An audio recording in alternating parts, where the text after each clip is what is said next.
The average person has approximately 12 employers over their lifetime, yet some people believe that Gen Z's numbers are going to be so much higher. Now, I'm not one for stereotypes, but I probably fit into this one. I'm 20 years old and turning 21 in less than 2 months, and I have my first job at age 18, which means that I've been working for almost 3 years, and I already have had a total of 6 jobs, which makes an average of 2 jobs per year, which means that if this trend were to continue and I were to retire at age 66, I will have had a total of 96 jobs over my lifetime. Now, I wish I could assure you that this isn't going to be the case, but I have learned that I'm a bit unstable, to say the least, so I can't make any promises. Let me tell you a brief summary about my job experiences so far. My first job was as a dishwasher at a hotel, which meant that I went from complaining about having to do a couple of dishes a day at home to complaining about having to do about 1,000 of dishes a day. I only lasted about a month in that job. Now, after that, I worked as a cashier at a Jack in the Box for 3 months, and then I worked as a customer service representative in a call center for 1 month, and then when I moved here to Utah, I worked at a warehouse from a company called Ultradent for 1 month. Then I worked at Amazon for 11 months. I know, I can't believe I lasted that long in that one. And finally, this semester I'm doing work study as a Spanish tutor. Now I know what you're thinking. Why are you giving us your resume? This isn't a job interview. And the reason is because all of these jobs taught me a lot, and I wanted to share some of that wisdom with you. For the sake of time, I have summarized it in 4 lessons.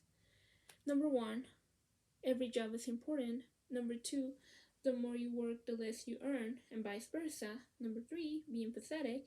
And number 4, the most important thing is doing something that you love. Number 1, all jobs are important. It doesn't matter if you're the CEO of a company or the person that cleans the restrooms, all jobs matter. Some people look down on jobs that don't have a certain skill or level of education, but in fact, unskilled labor can be even more essential to a company than other higher positions. For example, although not ideal, a company may be able to run for some time without their HR specialists or accountants and so on, but sometimes not even a single day with employees such as packers or assemblers. Which brings me to lesson number 2. The more you work, the less you earn, and vice versa. Let's take Amazon for example. Jeff Bezos, being the CEO, makes almost $9 million per hour, which is 315 times what the average Amazon worker makes in a year. And other people in some other higher positions also make a lot more than the average worker.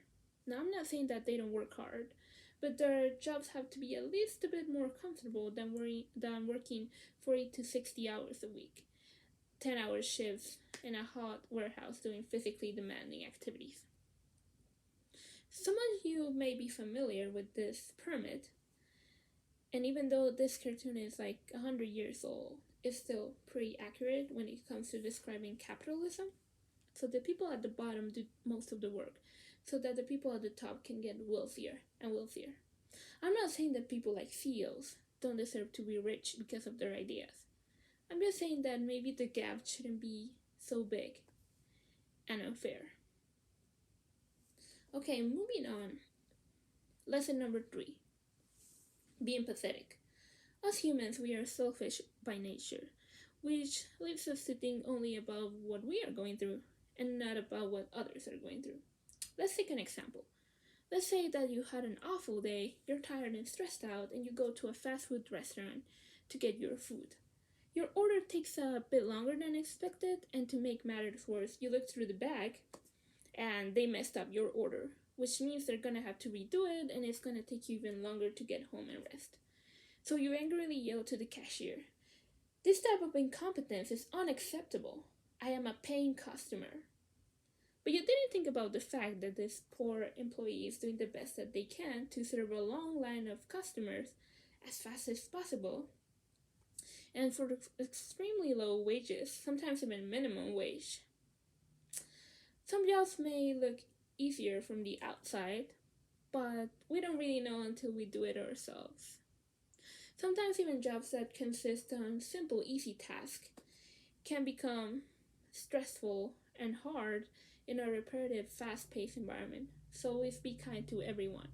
You never know what people are going through. And finally, lesson number 4. The most important thing is doing something that you love. It has been estimated that we spend about 1/3 of our life working. Do you really want to spend 1/3 of your life doing something that you hate, even if it pays a lot? Probably not, because your time is way more precious than money. I haven't found the job that I love yet, but I aspire to do so. That's part of the reason why I'm studying. However, I did not learn this lesson as much from my personal experience as I did from other people, mostly older than me. In my jobs, I met many people, and sadly, many of them hated their jobs and regretted their life choices. Therefore, follow your dreams. Do what's going to make you the happiest, not what's going to make you the richest. In every job that you get, you're going to learn new things that are going to be useful, whether it is a new technical skill or a life lesson, like the ones I talked about during this talk. That's why, even though I have both good and bad experiences at my jobs, I don't regret a single moment because it made me a better person.